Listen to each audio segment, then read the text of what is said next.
Tinubu vs P2B, do not compare Don Pérignon to Ogogoro, Fani Kayode. Welcome to the news and please subscribe to our channel.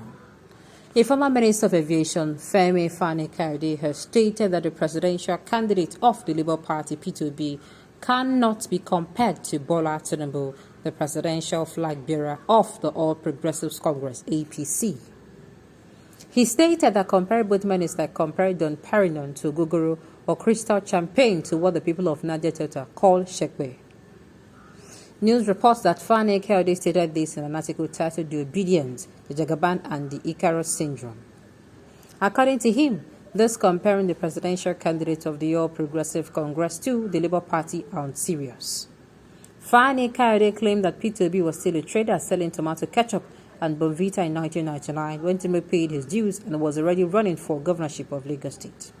He said, "What I find most irritating and objectionable about the obedience is not their unadulterated aggression and abusive tendencies, but rather their insistence on comparing their leader, P2B, to Tinubu. I consider this to be deeply insulting. It is like comparing Don Pérignon to Ogogoro. It is like comparing Crystal Champagne to what the people of Niger Delta call Shekwe. It is like comparing the finest red wine from the vineyards of Buttocks to what the Ghanaians call Akpete Share. It is like comparing chalk and cheese. It is like comparing a Rolls Royce to a Volkswagen Beetle, a Porsche Carrera to a three-wheeled scooter, a Ferrari to a broken-down Mini or Gulfstream jet to an Abba-made helicopter.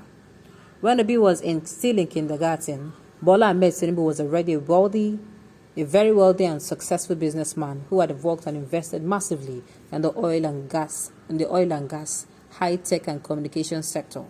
At that time, he was already a dollar millionaire and invested much of his wealth into politics and the lives of others that were less fortunate than he was. While Obi was still in secondary school, Bola Ahmed Tinubu was already an integral part of the massive political network and a key figure in the late Major General Shehu Musa Yar'Adua's formidable political family, which was known as the People's Front, together with other notable and seasoned leaders like Babagana Kingibe and Atiku Abubakar. They were, of course, to later join the SDP as a group, and they, more than any other, ensured the emergence of Chief MKO Abiola as the presidential flag bearer of that party at their Just Convention in 1993. When Obi was still at the University, Bola Ahmed Tinubu was in the trenches fighting military government, leading Nadeko and risking his life for the liberty of the restoration of MKO. MK restoration and risking his life and liberty for the restoration of MKO Abiola's June 12th mandate, which had been annulled by the military and for democracy. He stated that many of today's obedience, the name given to supporters of P2B, were not born at that time. Tinubu played an important role to give Nigeria democracy.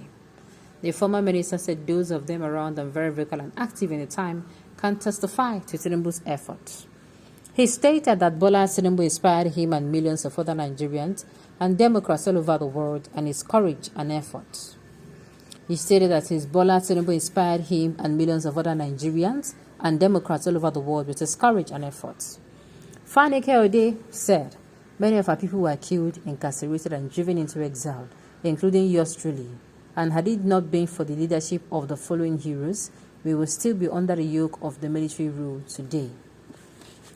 I will make this a full and comprehensive list for the benefit of those young obedients who have no knowledge of our nation's history and who know nothing about the..." All right. Fani Kayode said Bola Tinubu was not just among them, but he was one of those that led them, inspired them, and fought and financed the resistance. He said, outside of that and before the struggle even begun, Tinubu had been seen elected as senator during the third pandemic in the 1992 on the platform of the SDP, recording the highest number of votes for a Senate seat in the entire country. Whilst at the Senate, he excelled and was appointed chairman of the Senate Committee on Banking and Finance. This was just short of a decade before he became Lagos State Governor in 1999, after the murder of MKO Abiola and the then head of state.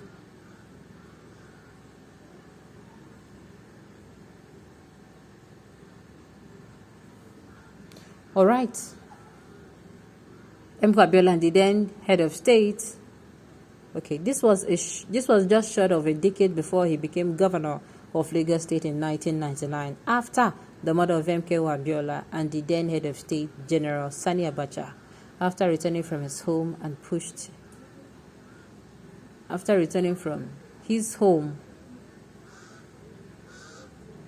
and the military were driven away and pushed out of the office. From 1990 up until today, Tinubu has been an active key player in the political firmament of Nigeria, and he has fought injustice and tyranny. While Sobi was still a trader selling tomato ketchup and Bonvita in 1999, Bola Tinubu had already paid his dues. All right. The elders of the Southwest and Afenifere supported him and rewarded him by ensuring that he won simply because of the noble and dramatic role he played during the June 12th struggle and his role in ensuring that the military left power. He continued, "It is a shameful and shameless comparison. It is a tactless, tasteless, and nauseating joke. It is a tale told by an idiot full of sound and fury, signifying nothing. It is an exercise in futility and a pointless and profitless endeavor. Permit me to end this contribution with the following assertions. Let the foundation of the earth rumble, let the demons scream, let the lions roar, let the wolves howl, and let the sharks run riot. Let the whalers wail, let the bulls of Bashan charge, let the mortar blows and plan. Let the ox shriek, let the goblins grumble, and let our adversary and oppressors cry havoc, and let sleep the dogs of war." Amen. No, if there's anything I can say amen to. All right. It is wonderful how you know P2B's business that made him. Please, what business does a paymaster do? What made him pay his dues before 1999? You guys are not even showing the whole world how decent and transparent he is. He's only gullible, and it's only gullible that is the truth. Exactly. He's only gullible, and the tribalistic religious blinded idiots will still Tinubu support. The difference is clear. Your Luther wanted to pay his dues without a business. What is stomach infrastructure?